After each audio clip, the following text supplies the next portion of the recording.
On this episode of Star Trek Universe, Effie and I are transported to a strange alien world that in no way looks exactly like Vasquez Rock's Natural Area Park in California. There we slow motion wrestle an anthropomorphic lizard at the behest of godlike angel beings who call themselves the Metrons, while everyone else is determined to call them Metrones. That's right, we're reviewing the original series episode Arena, right after these words from our mystery sponsors.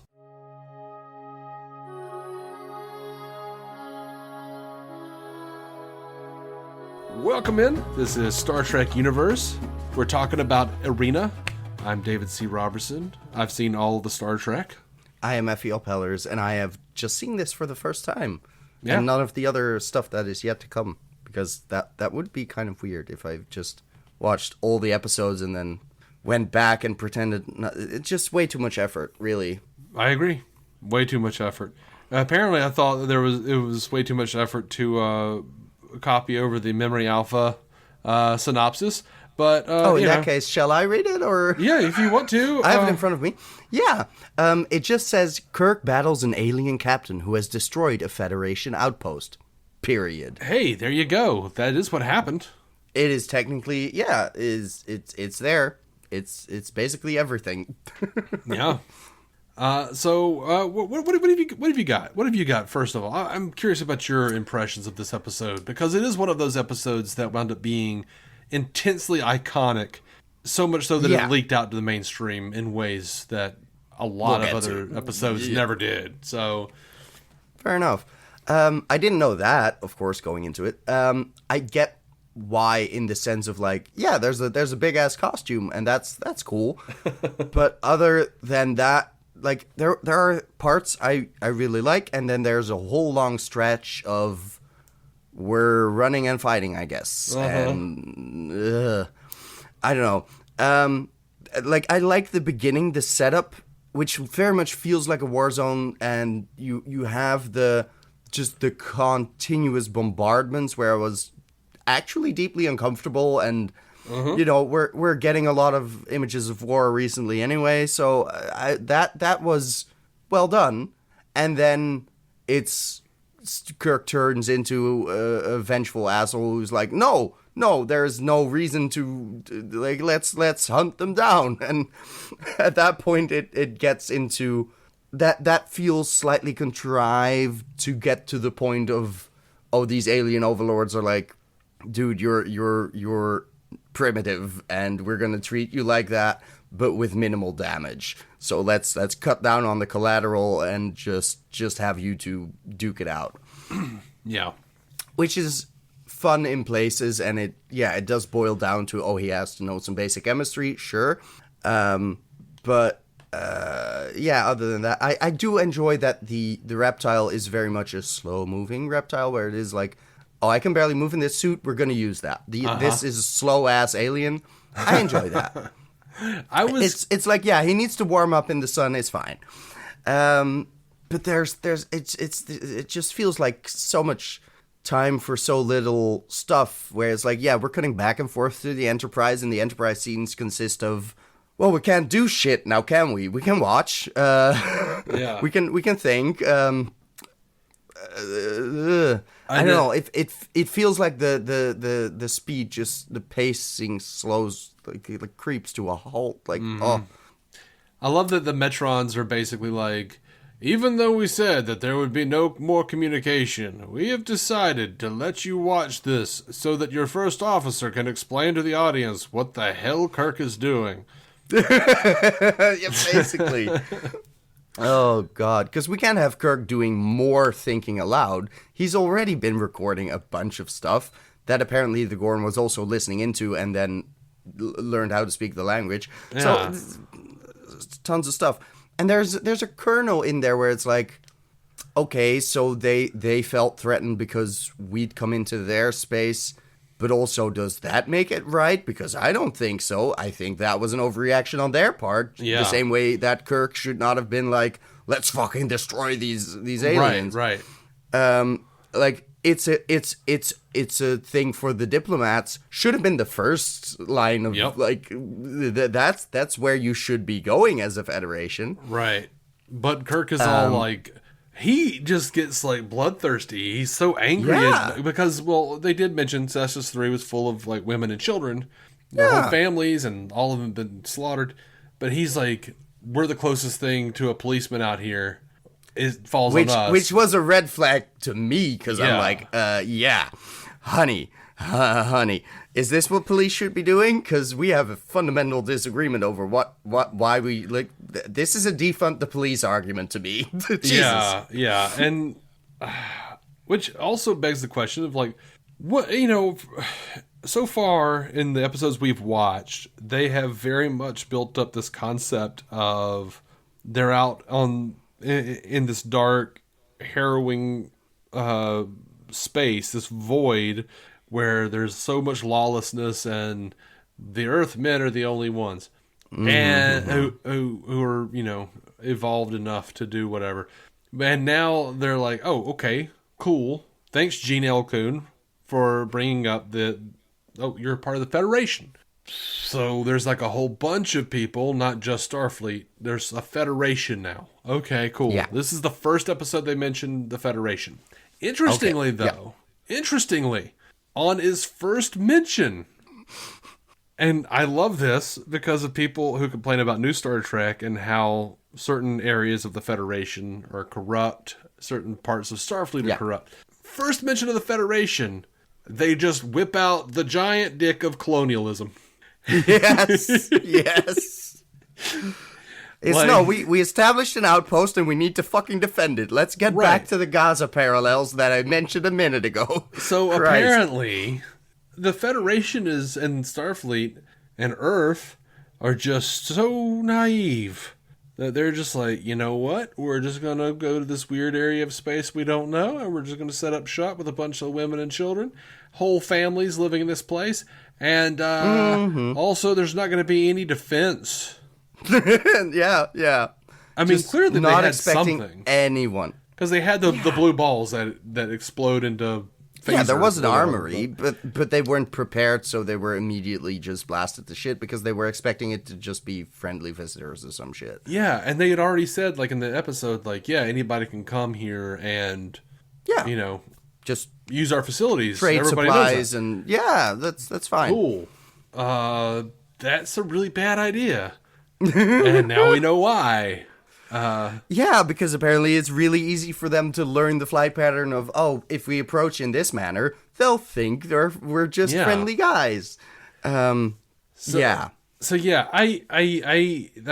think Kirk becomes far too bloodthirsty, but I do love that's his function at this point, because you have Spock who's saying, like, we don't need to kill them. We're good here. Yeah, we could just not escalate this into an all-out war. This seems like a bad idea. Because even if you don't respect life forms, it's like, you don't know how much of a society is backing this enemy. Mm-hmm. Like, if you attack, it could just, like we've seen before, not be a deterrent in terms of, oh, look, they're so strong. It could just be a, fuck them. We're now going to emotionally escalate this to an intergalactic conflict that someone will have to fucking solve. So maybe don't act on your own, Mr. fucking Kirk. Like, Jesus. But it was Kirk does have a point that, like, if they're allowed to go back to their society is going to be like, okay, cool. So, like, we could just do whatever we want. That was an invasion. Because in his mind, it's like, they're invading our society. If we don't retaliate and stop them, their government or whatever is going to go like... Will they go further and further and agree? So, he has a point there. In the sense that you should then probably, as a federation, have a conversation first about, okay, where do we draw our line? Because what do we do as a whole?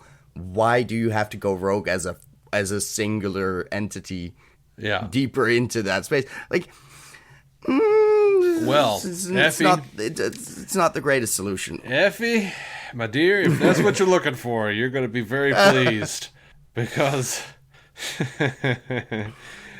Oh, most of Star More Trek, bloodthirst. most of Star Trek after the original series is endless conversation and in boardrooms with long tables and lots of Good. diplomats.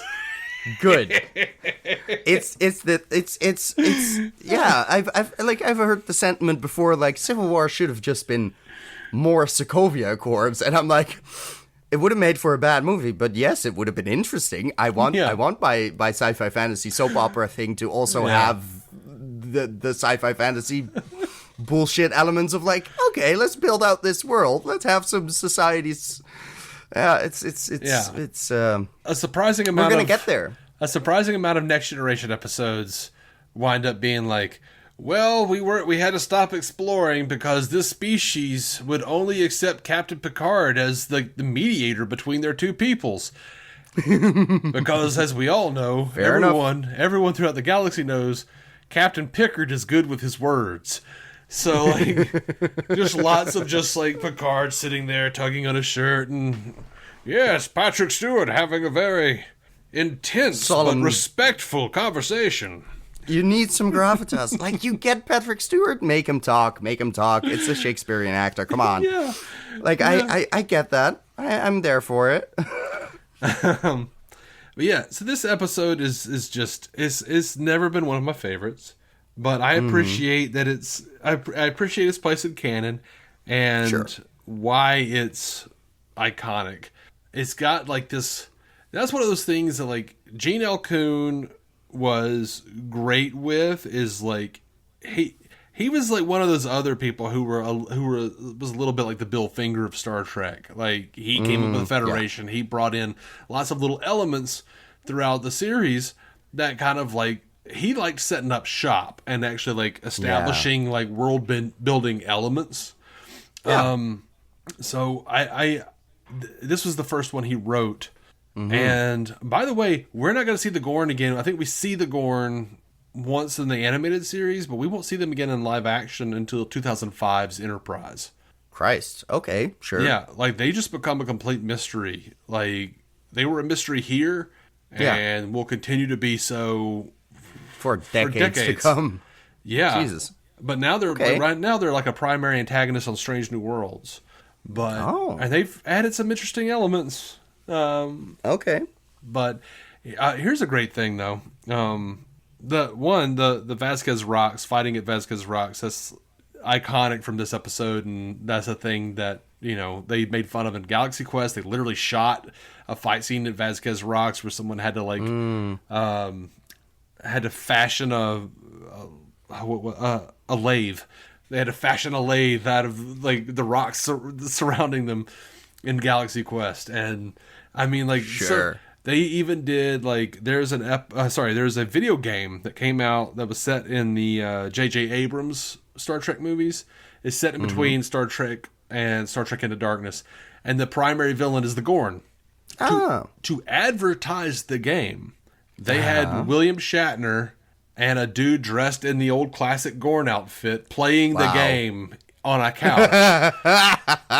And then like the Gorn gets mad and like throws the controller, and they actually have to have a real battle in the living room. It's delightful. It's a very well known bit, like Kirk and the Gorn slowly fighting. Yeah, because there were some places where I was like, okay, but Kirk isn't this slow. Were they expecting to speed this up, or like what was happening in this moment? But I don't know. Like I can like do a headcanon like you evidently did, because like I've never heard anyone else mention in Star Trek fandom that like, oh well, while it was hot for Kirk, it may have been too cold for the Gorn, and he was slow because of. I've never heard anyone else headcanon that. They were just like, nope, it's just bad because of the rubber suit. And I'm like, of course it's a rubber suit. Of course it was hard to move, and you can tell. Mm-hmm. But I'm instantly like, it's a reptilian. They do like some of them move pretty damn slowly. Makes sense. Sure. Yeah. Whatever. Yeah. Like you headcanon that. Of course you do. That's the fun of it. No, the headcanon doesn't. It doesn't explain why Kirk is moving so slowly. No, that it does not. Where then I have to head into meta territory where I'm like, I would this assume feels like they were like assuming the stunt work would be sped up by like Yeah. 1.25, 1.5, whatever, to I make was- it look better. Yeah, I mean, you could say it's because of the girdle, but I mean, whatever. Mayhaps, yeah. And like he also has a limp for like half of the episode, and then he gets back on the ship, and it's like, I walk fine. Yeah, well, I think the Metron is just like because like he's not like right. he's not like ripped up or dinged up anymore when he gets back to his ship. Fair enough. That might be, might not have noticed that as well. I did find it funny that he's like, maybe you thought you were just protecting yourself, when he's literally been told by the Gorn that they felt invaded. So Yeah. the maybe feels weird, and at the same time it's like, I'll show you mercy after I've shot you with diamonds, which are way harder than whatever pointy thing I'm holding. Like, you're already bleeding out. Like, what is this but a gesture? Well, to be fair, that was self-defense. The Gorn was not going to stop. So like, Fair enough. He barely got that Yeah. rag. Like, he that needed smoky to do rag. that. But over the I hole. just felt like you don't need to actually now stab him, because he's gone. He's like, he'll be fine. It was Yeah. just an excuse to have him, portray the best of humanity and be more of a evolved species, and convince the Metrons that we're not assholes. I do like the idea that Kirk, because he does have a reaction when the Gorn tells him, you invaded our species. Yeah. Or you invaded our space. And then we have that great bit on the bridge of the ship where McCoy is like, can that be true? If it is, we're in the wrong. Yeah. I loved that. And, but then, you have when Kirk actually has a minute to like not be defending himself, and he's literally faced with shoving a thing into this creature's neck or heart or whatever it was. He's like, Yeah. no, I'm not going to do this. This is bullshit. That feels, yeah. I do like the idea that like when Kirk has had a second to think about it, like we understand like, oh, it doesn't justify that this creature just slaughtered a shit ton of people, No. including children, but also like we don't have to go down to their level and do the same. It is a No, it is problem fair. for the It just exactly, and it was just the contrast with Kirk at first being absolutely like, no, this is a thing for me to now stoop down to their level and retaliate, which is probably just my main gripe as well. As things move on, I just realized I really like Spock. McCoy gets on my nerves sometimes. Like they all have their quirks, and hold and on, Kirk I don't- apparently is just not consistent. I don't know. I don't. Hold on. I think this is the first time you've ever mentioned that McCoy gets on your nerves. I need you to unpack that a little bit. Fair enough. I think he got on my nerves for the first time as well. Like I just his function now seems to have become the I come in with my opinion, and it's like maybe it's since the Galileo 7 where I'm like, okay, you're just here to argue with Spock and sort of make remarks about him being too logical. In like it's I don't have the I didn't write down lines. That's my issue. But It's okay. I did like the you bet your pointed ears I am. I did like that line, but it also felt again a bit pointedly at the okay. Why are we? Why is this tension necessary in this story? Fuck it. Oh right. Now I remember. I'm looking at the quotes because thank you, Memory Alpha. The whole bolsterous speech of like, we appeal to you in the name of civilization. I just maybe because I was already against Kirk being a warlord. At that point, I'm just like, oh come on, don't be so pretentious. Like you've been called out for not being any of that. So Yeah. Well, interestingly, I don't think in a lot of other episodes, and they didn't need McCoy to do it here because Spock was doing it because Vulcans are pacifistic. But if Spock saw the logic for some reason in advancing, which he has before, and he's looked at a species that's well known and gone, nope, they are not gonna, you have to advance on them first or they will destroy us. McCoy would be the one being like, are you out of your mind? This is antiquated thinking, we can't do that. Here he's not needed at all to be that character. And but McCoy is the high-handed guy who will be like, we appeal to you in the name of civilization. He is very high-handed for such a racist. He just doesn't. Yeah, he just doesn't have a fucking thing to stand on. That's my problem. If McCoy was constantly berating Spock for being Vulcan, yes, he would be the best of us, truly. Mayhaps, yeah. But that's it is very doctor-like to just ignore your own prejudices, but it is. I think that's the thing where it's like, oh come on, we're just it doesn't ring true for me when he does or says those types of things, and indeed the conflict with Spock that might be the main thing where I am just like, no, just Spock is right way more often.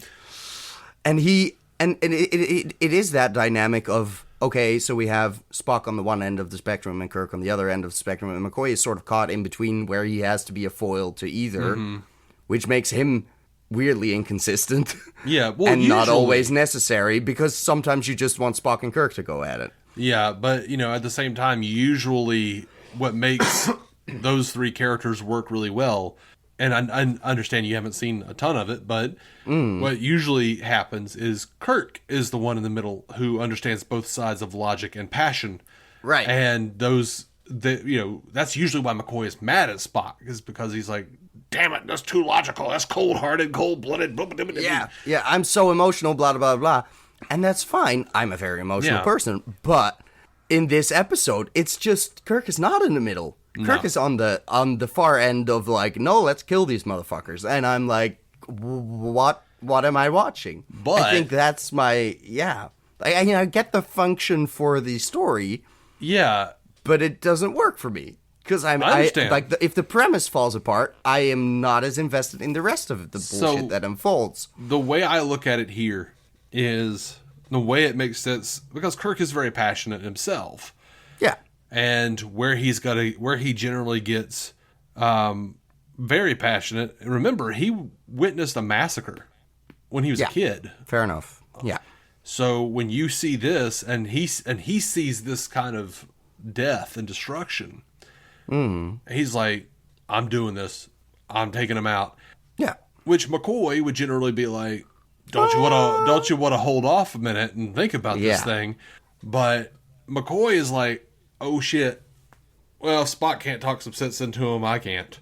Because McCoy just pisses Kirk off. So that's what he does. Yeah. McCoy is also it is very regular within his character to be to see that he doesn't have the advantage and just leave the bridge. I don't know what to say to this. I'm leaving. Yeah, that makes sense. Maybe that adds to it, where it's like, okay, you're here to aggravate him, aggravating me, which then results in you being wrong, not having much to say, and me being like, you see, get out. And maybe that's just the vibe I'm getting, because I was maybe I was more hoping or expecting the just old friendship vibe, the council in that sense, which is there on occasion, but just not in this one. Yeah, that's just the thing where it's sort of he rubbed me differently than other times. Yeah, and I think and still fault of the writing, but Kirk is whisked away so quickly. I don't even think McCoy had a chance to talk to Kirk before he was gone. No, No. And in this case, like, the only person there to talk to Kirk was Spock, and McCoy agrees with him in this instance. Like, so Yeah. how about we just, like, I'm just gonna yell at the Metrons when I get the opportunity. Exactly. And But I've got to say my little pointed ear jab, because my whole shtick is to keep, getting under Spock's skin. But, like, I don't know what he should have done given the script the way it was.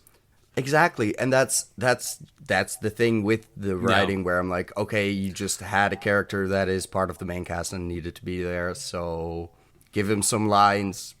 Don't think too much about who the character is and where he's coming from, what he needs to do, or what arc he's part of. Like, there's just less of that.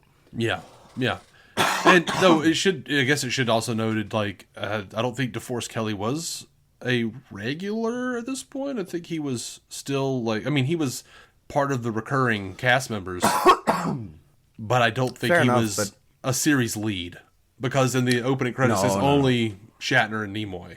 DeForest will come in. He will get there. Okay. I didn't realize he would get there. Yeah. It's just evident from the writing that he's third, basically. Yeah, and it's still early days, and I think they're at this point really starting to realize, like, what they could do with these characters. But I think he pretty quickly becomes, I think season 2 he's third series lead. Fair. And at this point it makes in the sense production, because it's like there's plenty of other characters I love, and like, but he's way above Scotty or Sulu, or like, he's clearly more prominent. And, we needed a third white guy. I mean, one of them is Vulcan, but so, it's just he's maybe it's also because from the pilot, from the get-go, from that setup, even with Pike having a doctor who's an old friend and like that, like I felt like, oh, that's going to be the core of this series, even if, as we move into a different set of characters. But sometimes there's just things where I'm like, he's moving a bit out of his character zone now, where or he's just wrong too often for my liking. That could also be a thing. Yeah. Which isn't necessarily the same as being an annoying character or anything, but it is an action that can be annoying to me sometimes, where it's like, okay, we just needed this perspective to be pointed out that it's wrong, and then move on. And I don't know. I feel like I don't know. I feel like McCoy is often right in a lot of ways.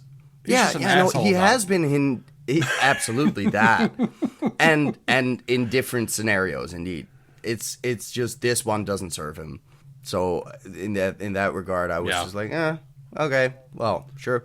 And like, what did he have to do last time? He was there, I guess. Did he do a lot in Squire of Gothos? I don't know. We didn't really discuss him last time. the most he did was he reacted to that salt vampire, really. Right. That's a character moment. But that's, again, like, something we have to read into, because if we wanted to really take Kirk's emotional outbursts of let's avenge these women and children because I have grown up in slaughter, like that's not brought up. That's us remembering previous episodes, but let's be real, not the kind of show where it's previously on. No, it's just we just enjoy, dragging that into the narrative when I don't think it was technically part of it, or they would have done something with it. No, they were writing something to point out, like, the good guys are overreacting to a very bad thing that has happened and are about to do something very similar that the bad people just did. Like, it was too early on. It is very much, we need the good guys to learn something instead of them being the good guys. And I get that, but then shut up about your utopian civilization bullshit. Right. It was more about an art than, like, a storyline than it was about, like, it was more about the message that it was about, these are the characters and this is how they would normally react. Because I don't think Kirk would act like that to begin with. No, I think the problem with this episode is very much we want to get to this scenario, namely the fucking desert, and then have him fight and learn that maybe you shouldn't kill people. And yeah, it is very much let's set them up in a way to serve that narrative rather than what would these characters do in this specific circumstance. Which is a shame, but there was a cool rubber suit, and that was fun. Yeah. We got a muscled guy in a reptilian head. It's just that's cool. Yeah, that was fun. Yeah, it looked good. This was the phaser control room reported that the aft phasers were ready. This was the first reference in dialogue to the Enterprise having aft weaponry. Aft phasers were later shown to have been a feature of the USS Defiant in Star Trek Enterprise episode In a Mirror Darkly, which, perhaps not coincidentally, is the first of a two-parter featuring a Gorn. And that was our first live-action appearance of a Gorn since this episode. What are aft phasers? Oh, they're phasers in the back of the ship. Oh, sure. Yeah. Oh, aft. Oh, God. Yeah. My vocabulary is all caught up again. Thank you. Yeah. This episode is... I am not on boats often. Come on. It's okay. This episode is the first to reference and show the use of photon torpedoes. We've only ever seen phasers before. Oh, really? Oh, apparently. Yeah, okay. I thought torpedoes were a thing. Maybe I'm just... I thought we saw, like, the torpedo room in a previous episode in Balance of Terror, maybe, but maybe not. See, this is where memory gets fuzzy. Yeah. Let's trust the data banks. Memory Alpha is Alpha. probably fine. Yeah. Sure. Someone would have corrected it, right? According to the Star Trek Deep Space Nine episode Family Business, by 2371, human colonists were once again living on Cestus 3. Is that a good thing? Yeah. And, of course, in the DS9 episode Trials and Tribulations, still my favorite episode of Star Trek, by the way, Captain Sisko admits to Jadzia Dax that he would love to have met Kirk and ask him about fighting the Gorn on Cestus 3. Very specific. Even though I'm pretty sure that wasn't Cestus 3 he was fighting the Gorn on. Yeah, no, it wasn't. Yeah. No. William Shatner currently suffers from tinnitus due to a special effects explosion on the set of this episode, and so do Leonard Nimoy and DeForest Kelley. Oh no! Or they did until they were dead. Yeah. Oh, that's sad. Like I realized they were good practical effects, but Christ, give them some earplugs. Damn it! I know, right? Oh boy. Oh, poor sods. Yeah. That's yeah. Oh well. The creation of the diamond cannon was tested on the show Mythbusters. Of course. And deemed implausible. Oh no. It has been suggested that the wood on the Metron planet may have had different properties, however. Of course we had cannon this shit. The bamboo, yeah, whatever. I love that they went into that. That's good. That's good. That is fun. Yeah, again, as I said last week, not one of my favorites. Not one that I generally rewatch a lot. No, I can see why. But that is, sometimes we have a mediocre week where it's just, we have two episodes that aren't our favorites. Yeah. And I'm just happy to come into it not, having you then be super enthusiastic about this great episode. Well, like, thankfully, we're sort of on the same level. Yeah. That helps. Yeah. Well, I'm really excited about the next episode we're covering. Okay. I haven't checked which one that is. Now, next time we are talking about the alternative factor. I have no idea what's it about, so we'll see. It is one of the worst things I have ever seen, much less an episode of Star Trek. It is one of the worst episodes of Star Trek. Oh no. But weirdly, one of my favorites because of how weird and bad it is. Okay. I reference this episode all the time in my real life. And no one ever knows what I'm talking about, even though I keep telling them what it is. And so yeah, it's one of the worst things that's ever happened on Star Trek. It's just a terrible episode. and Okay, just okay. silly, but also I am prepared. but also fantastic. Yeah. Okay.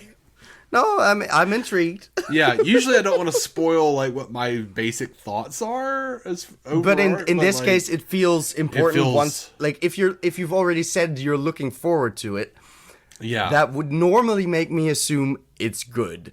Yeah. So it's wise of you to elaborate. Like, don't think you have to come in loving it because it is bad. have a few drinks. That is very before. helpful. Oh, that is wow. That is good advice. Have like two or, I will. or like smoke some weed or something so that you can laugh your dick off. Well, not that you would have Right. to worry about that. No. But be in a state of mind where you can laugh heartily at some of this shit because Good, my God, yeah. my God. Okay, I am looking forward to it in that regard. Then Yes. I'm curious. My No, interest you- is piqued. You should be in for a fun time, I think. And I'm gonna be sad if you were just like, no, if you're just like, no, this is this is just This is straight just up bad. Yeah. This is just like We'll see. Unwatchably, yeah, no, we'll figure it out next time. Anyway, I'm gonna call it, I guess. Are you good with that? Yeah. We've already reached the next episode in our conversation, so really, Yeah. it's as good a time as any. Yeah. All right. Well, appreciate you guys listening. Or no, I'm in podcast host etiquette. I'm not supposed to say you guys or refer to multiple people listening. I'm supposed to say No. you, so that every individual personally. listener feels like I'm speaking to you. I don't know. We are I went to, directly like, a addressing Donald- you. No, not that guy. You, just you. Yeah, I went into a Trump voice when I started talking about that, but yeah, I don't care. It's multiple people, so I hope you Thank guys, goodness. all like, of you, if we're doing this for, we're mostly doing this for ourselves, but if it was just one listener, that would be slightly demoralizing to me. Oh, I'm doing it for fame. Slightly. I'm doing it for fame and I'm fortune. just doing it for fortune. Yeah. Yeah, I'm. Keep the fame. I want don't my- need people to know out there in my real life that Right. I just need the fortune. I mean, I don't want my face to be recognizable, but I do want my right nipple to be on a billboard. Fair enough. I mean, the face is easy because that's why we went into podcasting, so you don't have to, look at us. But the right nipple on a billboard, that should be affordable. Like, no one says the billboard has to be, in Times Square, so Right. should be doable. Bit of fortune goes a long way. Want my right nipple in lights. That's the goal. Fair? I want to walk into it's restaurants. an achievable dream. And I want the snooty waiter with the pencil-thin mustache and the coattails to be like, "Sir, you require reservations 6 months ahead for this." And then I just flash them the nipple, and he's like, Yeah. "Oh, sir, I didn't realize. Right this Come with way, me." sir." Yeah. And then, like, put a small wine glass next to my nipple. I'm not allowed to eat there, but Yeah. Oh, no, of course. The nipple. That makes sense. Priorities, yeah. I don't know what that's about. I'm sorry. It is a good visual to keep in mind as you listen to this show. You, just you there, yeah. You singular person that I'm speaking with so intimately and so You directly. unique entity that is there to that's really who we make this show for. Yeah. Just you. We're talking. We're friends. Yeah, I know your name. Come I with won't us on say the it. parasocial. Yeah, no. We can't say all the names at once. I mean, Right. the one name all at the same time. Yeah. Yeah. Joe Lontrue. Live long and prosper. And eat a dick, people.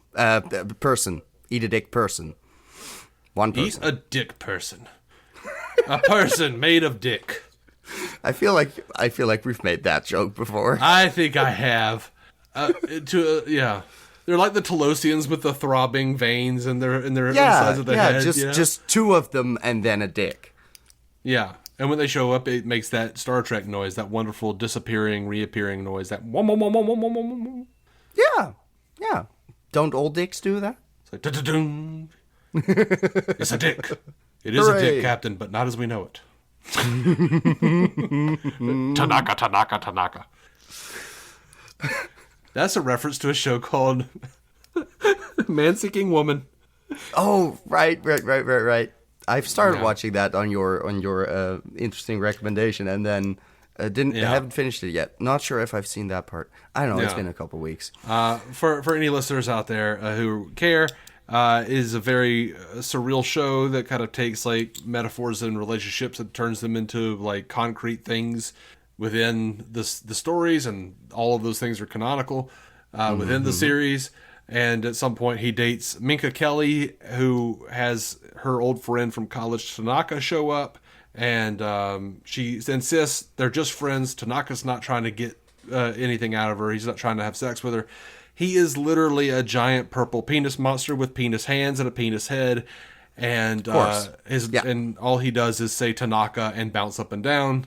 And when she like takes his hand, like the boyfriend is mad and being like, "You're literally stroking his dick." She's like, "It's his hand. It's his hand." It's Anyway. Yeah. Can't recommend the show enough. No. This is truly all you should need to go watch it, right? Yeah. I didn't realize you started watching the outro. Like where do we go here from now? I don't know. Do you? I do want to know. Like, I didn't know you had started watching the show. Do you enjoy the show so far? Oh yeah, no, it was fun. I just got distracted by other shit, so it was. That's fair. It's just one of those you can throw on and be slightly weirded out by. But it was enjoyable. Yeah. I just haven't gotten that far yet, so I probably hadn't given you a heads up that I was watching it at all. But it's on the drive somewhere. Yeah, it becomes more serialized as it goes, but I figured, yeah. For a minute, I do just love just sitting there and quietly giggling incessantly over how weird and absurdist the show is. But yeah. Go for it, everyone. Man-Seeking Woman. And we'll see you next week, I guess, probably. We'll talk about the alternative factor. I don't know, days, time. It's a construct. I don't know. And we'll talk about Lazarus and him screaming on mountaintops and shit. You don't know that, but spoilers. We will. I don't know that. I don't know any of this. I'm just here. Bye. Bye. Thank you for listening to the Star Trek Universe Podcast, a Stranded Panda production. If you'd like to hear more from David C. Roberson, check out the DC On Screen podcast or maladjusted.tv for his web videos. If you'd like to hear more from Matthew Carroll, check out the Marvel Cinematic Universe podcast or listen to his music. Just search for Matthew Carroll anywhere you get music.